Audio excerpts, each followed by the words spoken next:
Snark Squad unite. Assemble, babes. Because, honey, you are all goddamn superhumans and we fucking love you. Cheers to you, babes. Cheers. And honestly, babes, if you thought you were spiraling this week, wait until we talk about the absolute mass exodus, the bizarre pageant scandals, and just the sheer emotional damage happening on the farm right now. Like, the women are dropping like flies. Literally dropping like flies. It is a psychological collapse happening on our television screens, and I'm fully obsessed with it.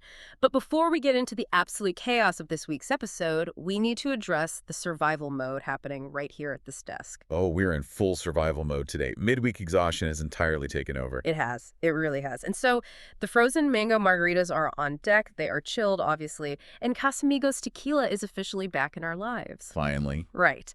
Honestly, I feel like we owe Casamigos a formal, dramatic apology for neglecting them. We strayed. We thought we were like sophisticated natural wine girlies for a minute there, but no. We were lying to ourselves. We needed the tequila. Because tequila is the ultimate activator of chaos energy. And frankly, I have been treating the creation of these drinks in the Ninja Slush like I am a literal mad scientist. You really have been. I watched you measuring things earlier. I mean, it is a science. You have to calculate the exact viscosity of the mango puree against the ice-to-liquid ratio. Because when you combine modern slush technology with tequila, you chemically force your prefrontal cortex to just stop caring about your inbox. Yes. Just shuts it off. The cold temperature shocks your palate, the sugar spikes the dopamine, and suddenly, that spreadsheet you were stressing over just ceases to exist. It was brilliant. It is a total sensory override. And I have to say, the Ninja Slush hasn't just changed our drinks. It has fundamentally changed our personalities for the better. Like, I am a softer, more patient person because of it. You definitely complain less about the heat. I do. Yeah. Because I know I can just push a button and romanticize my terrible week with a perfectly textured frozen drink. Yeah. But, having this much convenience at our fingertips is exactly why watching this show is such a humbling reality check every single week. Oh, a brutal reality check. It is a weekly reminder that neither of us could survive actual farm life for even a minute. Not a single minute. Like, No. let's just spiral about this for a second. Waking up before the sun? No, absolutely not. And the physical labor, the actual bone-crushing hard labor. I can't even handle carrying my groceries up one flight of stairs. Yeah. And the dirt, just the constant, inescapable dirt everywhere. Right, because in the city, dirt is temporary. You wash your hands, it's gone. On a farm, you step off the porch and it's back in your pores. Yeah. And don't even get me started on the animals. Oh my God, the animal. Livestock are not pets. They are massive, unpredictable creatures that do not care about your emotional state. A cow weighs 1,000 pounds. It will step on your foot and shatter it, and it won't even look at you. Stop. I'm already stressed. In the sweat. Just being sweaty all day. Plus, the crushing isolation of rural life. Like, we are soft girls at heart. We are deeply emotionally dependent on modern convenience. Completely dependent. If my food delivery app is down for 10 minutes, I start to panic. Same. Farm life would emotionally destroy us within 48 hours. Good. Honestly, let's debate this. Who would quit first? Because I think we both know. I mean, if we look at our behavioral patterns, I would analytically calculate that it's a terrible situation and I would just quietly pack my bags. But you would cry first. The emotional overwhelm would hit you in hour 2. Oh, I would absolutely cry first. I would see a tractor and just start weeping. Yeah. But wait, do you realistically think either of us could milk a cow without having a full breakdown? No. The ergonomics of it alone are terrifying. You have to sit on a tiny stool near a massive animal and forcibly extract milk. No, thank you. I would just walk to the nearest airport. I would literally apologize to the cow and call an Uber from the dirt road. We are not built for it. And actually, that total inability to handle discomfort is why we both had to schedule a mandatory self-care Sunday this past weekend. We did. It was necessary. We had such chaotic weeks that we needed a reset, but we had to do it independently, which is so important. It is. I think doing things alone is peak adulthood survival. Exactly. And I want to talk about this because I took myself to a fancy dinner alone and then I wandered around a bookstore. And it is so empowering. You just sit there, order whatever you want. You don't have to talk to anyone and you get to romanticize your own life. It is the best. See, I agree with the dinner in the bookstore. Controlling your own environment is great, but then you told me you go to the Cineplex alone, and I am still horizontally horrified by that concept. Why? Going to the movies alone is amazing. It is serial killer behavior. You are sitting in the pitch dark, completely vulnerable, surrounded by strangers for 2 hours. What if you choke on popcorn? Who was doing the Heimlich? You are so dramatic. I'm serious. Yeah. You have no perimeter defense. If you get up to use the restroom, someone steals your jacket. It's a tactical nightmare. You literally just pick a seat in the middle, eat an aggressively buttered bucket of popcorn like a feral raccoon, and no one is there to judge you. It's pure freedom. It's pure chaos. But I will say, the fact that we are debating the logistics of alone time just proves how exhausting adulthood is. We crave alone time because we make a million micro decisions all week. Totally. Enjoying your own company is peak self-care. Right. And it proves we aren't farmers, because farmers do not do spa days. A farmer's version of self-care is probably just, looking at a sunset tired. Looking at a sunset tired, yes. Which is the perfect transition, babes, because speaking of needing self-care, the ladies on these farms are absolutely losing their minds this week. Frankly, they need a spa day away from these men. They need an intervention. If we look at the analytics of this week's episode, the mass exodus is staggering. This season is moving so fast it feels like it's going to be 6 episodes long. Women are fleeing faster than sheep escaping a broken fence. It is a literal body count. I was getting whiplash. But we have to start with Heather because I am still spiraling over her phantom exit. She left in the very first minute of the episode with zero explanation. What happened? It was terrible editing. It was. Did she wander off into a corn maze and just never come back? Did she bribe a producer? Like, she just vanished. From a psychological standpoint, it's a fascinating flight response. Yeah. She realized she was trapped in an artificially high-stress environment, and she just bypassed the awkward goodbyes and fled.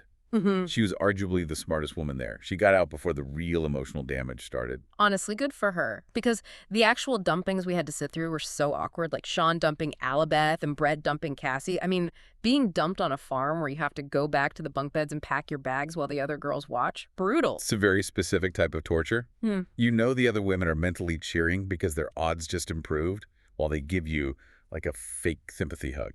Oh, the fake hugs were out in full force. But wait, out of all the exits, the one that made me literally scream at my TV was Stephanie.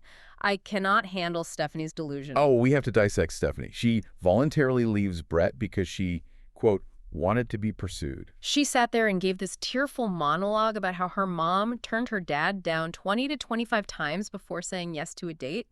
And she thinks that is a cute, romantic love story. I was taking notes during this because it is not a cute story. That is boundary disrespect. If someone says no 25 times and you keep asking, you are harassing them. Yes, it is terrifying. But she has internalized this as the ultimate proof of love. And I'm just sitting there like, why are you going on a dating show where one man is dating 8 women simultaneously if your core non-negotiable need is to be relentlessly pursued? You are on the wrong show, babe. She fundamentally misunderstood the format of the show. You don't walk into a scarcity model where women outnumber men and expect the man to grovel through 24 rejections. He's trying to run a farm and remember everyone's names. Exactly. He does not have time to hold a boombox outside your window, Stephanie. He is chopping wood. It was pure delusion. But as wild as Stephanie was, it doesn't even touch the scandal of Carson abandoning Braden. That was the highlight of the week for me. Oh my God, Carson. Let's talk about the pageant trauma because she was previously the alpha of the house. She claimed territory by putting photos of her and Braden all over the fridge. Which is a highly aggressive territorial move. She was establishing dominance. But then the second she faces a little friction, she just gives up and walks out. She totally folded. And her confessional, I had to pause and rewind. She literally says she spent her whole life beating allegations in the pageant world and had to flee her state. Yes, she crossed state lines to evade pageant rumors. What are the allegations? Send us a DM, Carson. Did you sabotage a baton routine? Did you steal a rhinestone sash? I need the lore. It's hilarious, but it also explains her nervous system. If you grow up in hyper-competitive pageants, you develop this tough exterior, like the fridge photos. But the second people start whispering, your trauma response kicks in and you run. Okay, that is a very fair point. But the whispering brings us to the new meta of Season 4, snitching. Snitching is officially an epidemic on these farms, and I blame the producers.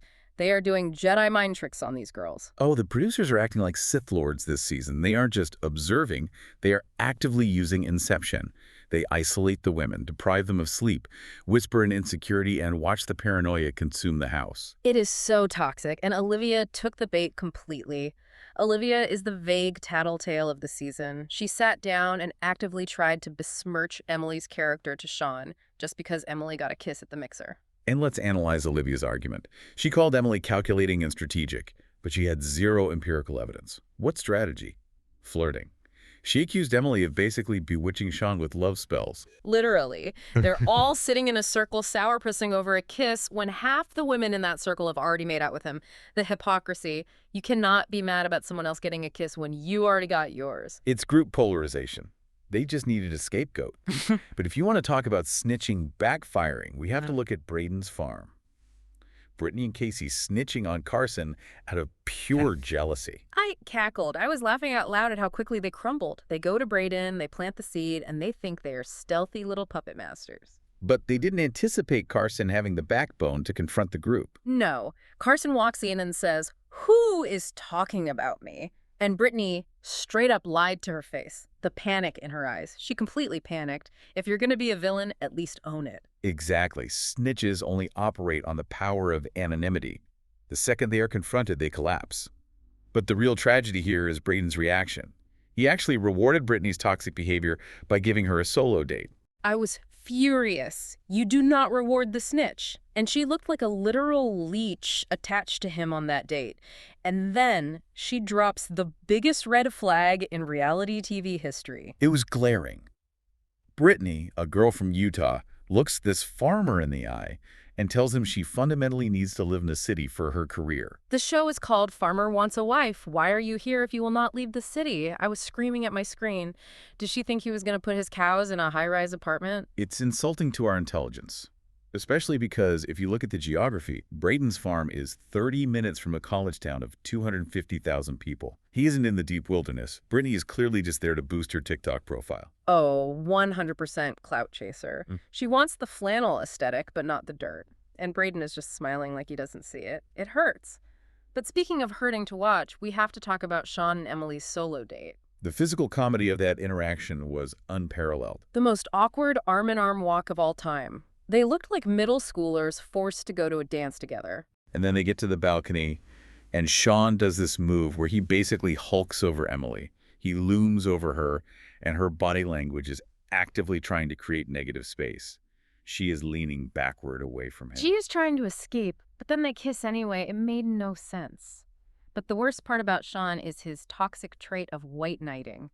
That was a catastrophic failure of leadership on his part. It was. He stands up in front of all these anxious girls and proudly declares he will not kiss anyone just to spare their feelings. He plays the hero and then immediately turns around and kisses Emily, like he caused the whole house to spiral. You never make a promise to the collective that you cannot guarantee. He manufactured a false sense of security and then shattered it. He created his own nightmare. He really did. It's just bad gameplay. Right. But if we want to talk about good gameplay, we have to talk about Brett and Hanna, because I'm romanticizing their milkshake date. It was the only interaction this week that felt like two actual adults. Yes. They had this silly little fashion show, and then they sat down and had a mature, genuine conversation. They talked about their pasts without making dumb, suggestive jokes. It was so refreshing. It was very grounded.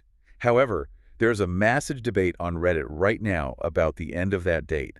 Did Brett and Hanna actually kiss?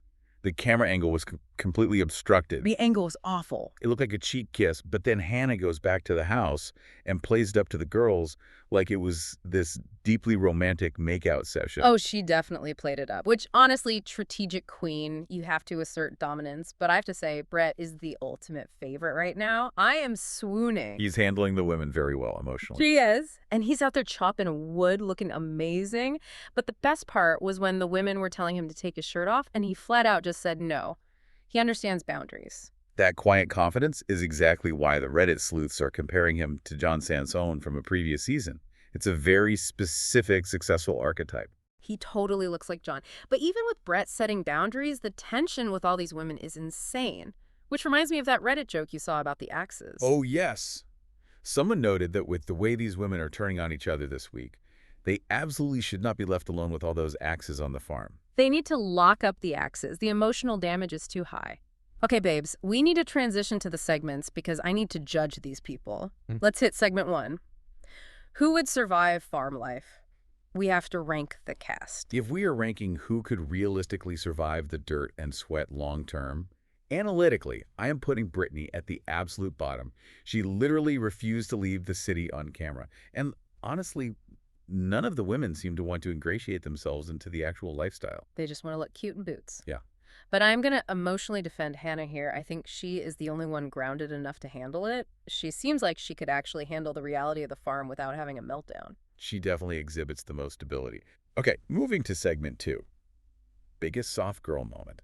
Oh, we both enthusiastically agree on this one. It's Stephanie. Undeniably Stephanie. Having a meltdown, packing your bags, and fleeing a literal television show because a man dating 7 other women didn't court you and faced 25 rejections like your father, that is peak unhinged soft girl energy. It is the pinnacle of romantic delusion, and I kind of love her for it.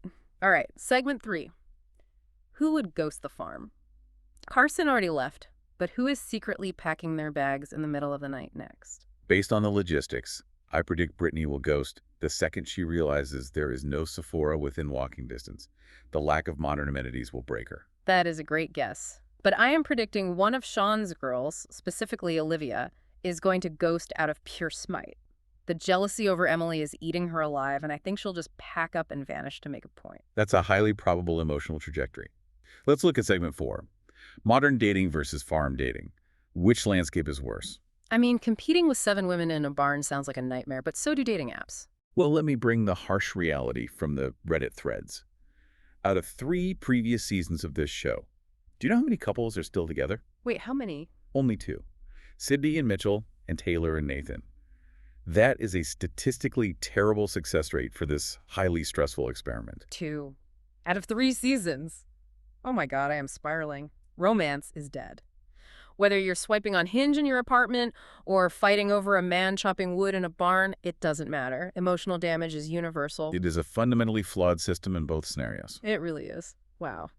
Well, Snark Squad, thank you for surviving another chaotic week with us. We love you so much. We do. And we have to ask you guys to settle our debates. First, are you going to the movies alone, or is that serial killer behavior? And what is your favorite solo self-care activity? And the ultimate question. Could you realistically survive farm life, or are you a soft girl at heart? Let us know in the comments, and please remember to like, comment, and subscribe. It keeps the frozen margaritas flowing. We appreciate all the support. Stay soft, stay messy, and we will see you on the Snark side.